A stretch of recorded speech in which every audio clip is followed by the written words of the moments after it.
আগের দিনে অনেকটা ময়দা আমাদের বেঁচে গেছিলো, তাই ভাবলাম যে ওইগুলো ফেলে না দিয়ে একটা এগরোল বা দুটো এগরোল যে কটা হয় সে কটা বানানো যাক, খালি ফেলে দেওয়ার থেকে। আর বাড়িতে কখনও আমরা এগরোল বানাইনি, এটাই হচ্ছে ফার্স্ট টাইম আমি এগরোল বানাচ্ছি। জানি না কেমন হবে, পুরো ভিডিওটা দেখতে হবে।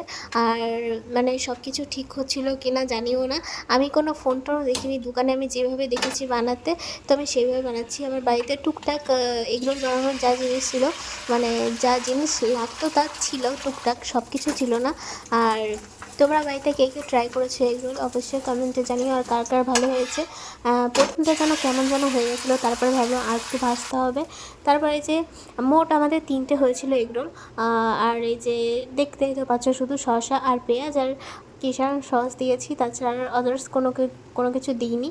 আর চলো মার রিভিউটা তো নিতেই হবে, তো বানিয়ে তারপর মার কাছে নিয়ে আসলাম।